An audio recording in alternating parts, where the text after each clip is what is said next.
ഫിത്ർ സക്കാത്ത് വുജൂബാണ്. ആ ഫിത്ർ സക്കാത്ത് ഏതെങ്കിലും കമ്മിറ്റിക്കാരെ ഏൽപ്പിക്കേണ്ട സംഗതിയല്ല, അത് നമ്മൾ ചെയ്യേണ്ട ഒരു ഇബാദത്താണ്. സക്കാത്ത് എന്നതൊരു ഇബാദത്താണ്, അത് നമ്മൾ സ്വന്തം ശരീരം കൊണ്ട് ചെയ്യുകയാണ് വേണ്ടത്. അതുകൊണ്ട് തന്നെ സ്വന്തത്തിൽ തന്നെ ഫിത്ർ സക്കാത്ത് കൊടുക്കാൻ കഴിയുന്നവർ സ്വന്തത്തിൽ തന്നെ ഫിത്ർ സക്കാത്ത് കൊടുക്കുകയാണ് വേണ്ടത്. ഇല്ലെങ്കിൽ നമ്മുടെ വീട്ടിലെ ഭാര്യ, മക്കള്, അതുപോലെ നമ്മളെ ഉമ്മ ബാപ്പ തുടങ്ങിയ ആരെങ്കിലും ഏൽപ്പിച്ചു കൊടുത്തിട്ട് അവര് കൊടുത്താലും കുഴപ്പമില്ല. അല്ലെങ്കിൽ നമുക്ക് വിശ്വസ്തമായി അവൻ എന്തായാലും കൊടുക്കുമെന്ന് ഉറപ്പുള്ളൊരു വ്യക്തിയെ ഏൽപ്പിച്ചു കൊടുത്താലും തരക്കേടില്ല. ഒരു കമ്മിറ്റിയെയും ഫിത്ർ സക്കാത്ത് ഏൽപ്പിക്കാൻ ഇസ്ലാമിൽ വകുപ്പില്ല. അതുകൊണ്ട് തന്നെ ഒരു കമ്മിറ്റിയെയും ഫിത്ർ സക്കാത്ത് ഏൽപ്പിക്കണ്ട. സക്കാത്ത് എന്ന് പറയുന്നത് വളരെ പ്രധാനപ്പെട്ട ഒരു ഇബാദത്താണ്. അത് സമ്പത്തിന്റെയും ശരീരത്തിന്റെയും ഒരു ടാക്സ് പോലെയാണത്. ആ ടാക്സ് ആരെങ്കിലും ഏൽപ്പിച്ച് ഏതെങ്കിലും ഓഫീസിൽ അടച്ചാ പോരാ, അത് കൊടുക്കേണ്ട അർഹതപ്പെട്ടവരുടെ കയ്യിൽ എത്തുന്നത് വരെ കൊടുക്കുന്നവന്റെ ഉത്തരവാദിത്വത്തിലാണ്. ചിലർക്ക് തോന്നും ഞാൻ ആ കമ്മിറ്റീനെ ഏൽപ്പിച്ച എന്റെ ഉത്തരവാദിത്വം തീർന്നു. ഇല്ലേ, ഇല്ല. കിട്ടേണ്ടവന് കയ്യിൽ കിട്ടാത്ത കാലത്തോളം ഉത്തരവാദിത്വം കൊടുക്കുന്ന വ്യക്തിക്ക് തന്നെയാണ്. അതുകൊണ്ട് മറ്റൊരാളെ ധനധികൃതമായി കൈകാര്യം ചെയ്താൽ ഏൽപ്പിച്ചവന്റെ ഉത്തരവാദിത്വം തീരൂല. സക്കാത്ത് കൊടുക്കാത്തവനായി അവൻ ബാക്കിയാകും. അതുകൊണ്ട് അവനവന്റെ സക്കാത്ത് കിട്ടേണ്ടവർക്ക് കിട്ടി എന്ന് ഉറപ്പ് വരുത്തുന്ന രൂപത്തിൽ തന്നെ സക്കാത്ത് കൊടുക്കണം. കമ്മിറ്റിയെ ഏൽപ്പിക്കാൻ വകുപ്പില്ല. അതേ സമയത്ത് സക്കാത്ത് ഏൽപ്പിക്കുന്നവരുണ്ട്, വ്യക്തിയെ ഏൽപ്പിക്കാം. അതേമേതോ ഒരു കമ്മിറ്റിയുടെ ആളായതുകൊണ്ട് ഏൽപ്പിച്ചുകൂടുന്നില്ല. ഉദാഹരണത്തിന് തങ്ങള് ഈ കമ്മിറ്റിയുടെ വൈസ് പ്രസിഡന്റാണ്. ഒരാൾ തങ്ങളെ ഏൽപ്പിച്ചു, തങ്ങളെ എൻ്റെ അടുത്ത് കുറച്ച് സക്കാത്തിന്റെ പൈസ ഉണ്ട്, അർഹതപ്പെട്ട ആൾക്ക് തങ്ങൾ കൊടുക്കണം. പിന്നെ തങ്ങളെ ഏൽപ്പിച്ചു, തങ്ങളത് കൊടുത്തു, കുഴപ്പമൊന്നുമില്ല. കാരണം സക്കാത്ത് കൊടുക്കേണ്ട ആളുകൾ ആരാണെന്നും തങ്ങൾക്കറിയാം, കൊടുക്കേണ്ട രൂപം അറിയാം. അറിയുന്ന ഒരാളെ നമ്മൾ ഏൽപ്പിച്ചു, അതിന് കുഴപ്പമൊന്നുമില്ല. അത് ഒരു വ്യക്തിനെ ഏൽപ്പിച്ചാണ്. അദ്ദേഹം ഒരു കമ്മിറ്റിയുടെ വൈസ് പ്രസിഡന്റ് ആയതുകൊണ്ട് അയാളെ ഏൽപ്പിച്ചുകൂടാന്നില്ല. സക്കാത്ത് ആരെയും ഒരു നിലക്കും ഏൽപ്പിച്ചുകൂടാന്നല്ല ഞാൻ ഇപ്പൊ മസല പറഞ്ഞത്. മറിച്ച് സക്കാത്ത് എന്നത് കമ്മിറ്റിയെ ഏൽപ്പിച്ചുകൂടാ. ഒരു വ്യക്തിയെ, നമുക്ക് വിശ്വസ്തമായ ഒരാളെ, അദ്ദേഹം അത് കൈകാര്യം ചെയ്യേണ്ട പോലെ കൈകാര്യം ചെയ്യുമെന്ന് ഉറപ്പുണ്ടെങ്കിൽ ഏൽപ്പിക്കുന്നതിന് കുഴപ്പമില്ല. അത് ഫിത്ർ സക്കാത്തും നമ്മൾ പോരുമ്പോൾ എന്നെ ഭാര്യനെ ഏൽപ്പിച്ചു, ഫിത്ർ സക്കാത്തിന് സാധുക്കൊക്കെ കൊടുക്കുന്ന ഭാര്യനെ ഏൽപ്പിച്ചതിന് കുഴപ്പമൊന്നുമില്ല. അതുപോലെ ഏൽപ്പിക്കുന്നതിന് കുഴപ്പമില്ല. അതേ സമയത്ത് ഇന്നലെ ഒരാൾ നമ്മുടെ നാദാപുരത്ത് ദാറുൽ ഹുദയിൽ ഇന്നലെ തറാവീഹിന് ശേഷം ഒരു ചെറിയ ക്ലാസ് എടുത്തു. ക്ലാസ് എടുക്കാനിരുന്നു മുമ്പ് ക്ലാസ് എടുക്കേണ്ടി വന്നില്ല. ഒരു സംശയം ചോദിക്കാനിരുന്നു.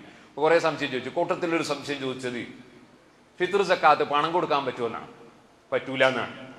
ഫിത്ർ സക്കാത്ത് എന്നത് തന്നെ നബി സല്ലല്ലാഹു അലൈഹി വസല്ലം ഹദീസിൽ ഫിത്ർ സക്കാത്തിനെ സംബന്ധിച്ച് പറഞ്ഞപ്പോ സാഅൻ മിൻ ബുർരിൻ ഔ തംരിൻ ഇങ്ങനെ തുടങ്ങിയിട്ട് ഗോതമ്പ്, കാരക്ക തുടങ്ങി ഭക്ഷണ സാധനമല്ലാതെ പണത്തിന്റെ വിഷയം നബി സല്ലല്ലാഹു അലൈഹി വസല്ലം പറഞ്ഞിട്ടേ ഇല്ല. റസൂലുള്ളാഹിന്റെ കാലത്ത് പണം ഉണ്ടല്ലോ, ഇത് പറഞ്ഞിട്ടില്ല. അതുകൊണ്ട് ഭക്ഷണം തന്നെ കൊടുക്കണം. ഭക്ഷണം എന്ന് പറഞ്ഞതിന്റെ അർത്ഥം ചോറ് വെച്ച് കൊടുക്കാന്നല്ല, ഭക്ഷണ സാധനം, അരി, ഗോതമ്പ് തുടങ്ങിയ ഭക്ഷണ സാധനം തന്നെ കൊടുക്കണം. സംഖ്യ കൊടുത്താൽ മതിയാവൂല. ഫത്ഹുൽ മുഈനിൽ എന്ന് പറഞ്ഞിട്ടുണ്ട്, മതിയാവൂല. 3 മദ്ഹബിലും സംഖ്യ കൊടുക്കാൻ വകുപ്പില്ല. ഷാഫി മദ്ഹബിലും മാലിക്കി മദ്ഹബിലും ഹംബലി മദ്ഹബിലും ഇല്ല. ഹനഫി മദ്ഹബിൽ മാത്രം സംഖ്യ കൊടുക്കുന്നതിന് ഒരഭിപ്രായം ഉണ്ട്. അതുകൊണ്ട് വേറെ ഏതെങ്കിലും രാഷ്ട്രത്തിൽ ഏതെങ്കിലും നാട്ടുകാരെ ഹനഫികള് അവരുടെ മദ്ഹബനുസരിച്ച് സംഖ്യ കൊടുക്കുന്നത് കണ്ടിട്ട് നമ്മളാരും സംഖ്യ കൊടുത്ത് പെട്ടുപോകണ്ട എന്ന് സാന്ദർഭികമായി ഞാൻ ഉണർത്തുകയാണ്. സംഖ്യയല്ല കൊടുക്കേണ്ടത്, അരിയാണ് നമ്മൾ കൊടുക്കേണ്ടത്.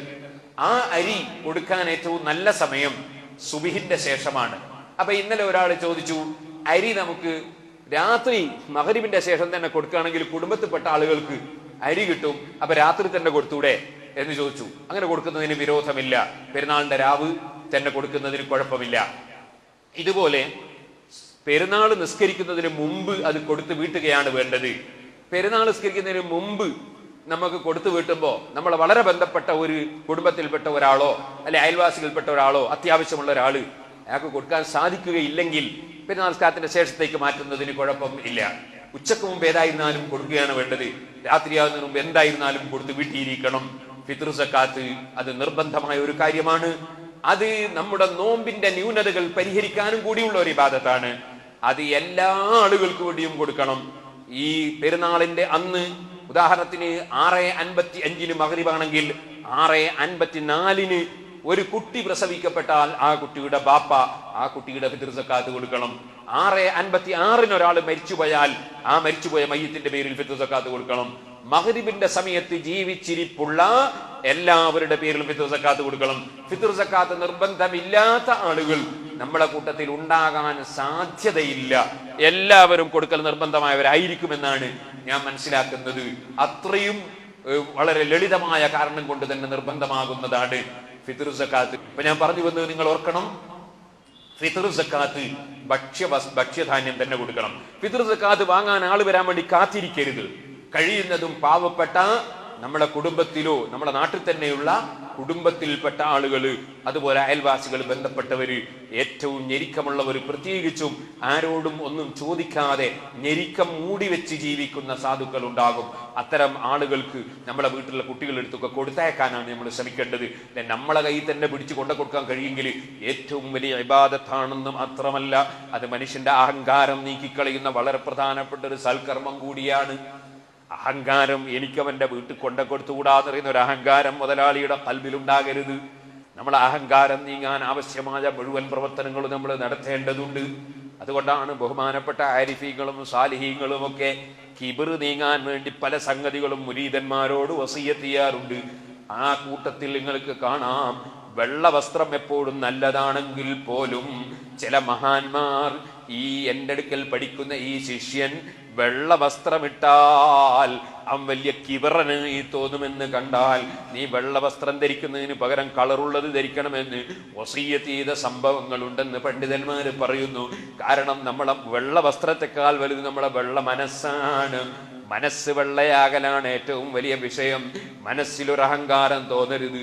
അല്ലാഹു തആല നിന്റെ അടുക്കൽ തന്നിട്ട് മറ്റവന് കൊടുക്കാൻ പറഞ്ഞപ്പോൾ, ചോദിക്കട്ടെ, റേഷൻ കടയിൽ ഇരുന്നിട്ട് കാർഡിൽ സംഖ്യ നമ്മുടെ അരി ചേർത്ത് തരുന്നവനും അവിടെ നിന്ന് തൂക്കിത്തരുന്നവനും ഈ വാങ്ങാൻ വരുന്നവനേക്കാൾ വലിയവനാണെന്ന് ചിന്തിക്കാൻ വകുപ്പുണ്ടോ? ഇതുപോലെ സദഖ കൊടുക്കുന്നവനും സക്കാത്ത് കൊടുക്കുന്നവനും മനസ്സിലാക്കണം, റേഷൻ കടയിൽ തൊഴിലെടുക്കുന്നവനെ പോലെയാണ് ഞാൻ കൊടുക്കുന്നത് എന്റേതല്ല. എന്നോട് വാങ്ങുന്നവൻ എന്നെക്കാൾ താഴ്ന്നവനല്ല. ഇത് എന്നെ കൊടുക്കാൻ ഗവൺമെന്റ് ഏൽപ്പിച്ചത് കൊണ്ട് ഗവൺമെന്റ് എനിക്ക് എത്തിച്ചു തന്ന് ഞാനങ്ങ് കൊടുക്കുകയാണ്. കൊടുത്തില്ലെങ്കിൽ ഞാൻ ഗവൺമെന്റിന്റെ മുമ്പിൽ പ്രതിയാണ്. എന്നാൽ സർവ ഗവൺമെന്റിനെയും സർവ രാജാക്കന്മാരെയും പോറ്റി വളർത്തുന്ന രാജാവായ അല്ലാഹ്, വഅൻഫിഖൂ മിമ്മാ റസഖ്നാകും മിൻ ഖബ്ലി അൻ യഅതിയ അഹദകുമുൽ മൗത്ത്, മരണം വന്നു ചേരുന്നതിന് മുമ്പ് നമ്മൾ തന്നതിൽ കൊടുക്കേണ്ടവർക്ക് കൊടുക്കേണ്ടതുപോലെ കൊടുക്കണേ, ചെലവഴിക്കണേ. കൊടുക്കുന്നവൻ അഹങ്കാരത്തിന് അവകാശമില്ല.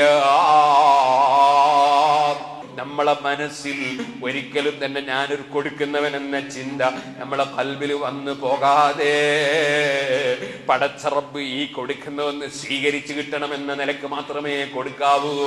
മറ്റൊരു നീയത്തിൽ കൊടുക്കരുത്. വഖുലൂബുഹും വജിലാന്ന് ഖുർആൻ പറഞ്ഞു.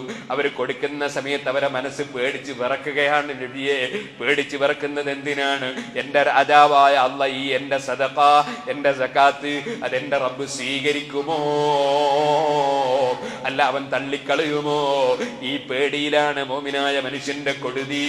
അള്ളാനെ സ്നേഹിച്ച് അള്ളാഹ്ക്ക് സമർപ്പിച്ചുകൊണ്ട് കൊടുക്കണം. അല്ലാതെ കൊടുത്ത് നമ്മളെ സമ്പത്ത് നഷ്ടപ്പെടുത്തരുത് കേട്ടോ. അല്ലാഹുവേ, ഞങ്ങൾ ആരെയും നീ പരാജയപ്പെട്ടവരിൽ പെടുത്തരുത് റഹ്മാനേ. ഞങ്ങളെല്ലാവരുടെ മനസ്സും നീ നന്നാക്കണേ റഹ്മാനേ. ഒരു കിബിറും രുജുവും നീയാവും, ഒരു വേണ്ടാത്ത തോന്നലും ഞങ്ങളെ ഖൽബിൽ നീ തന്നേക്കരുത് റഹ്മാനേ.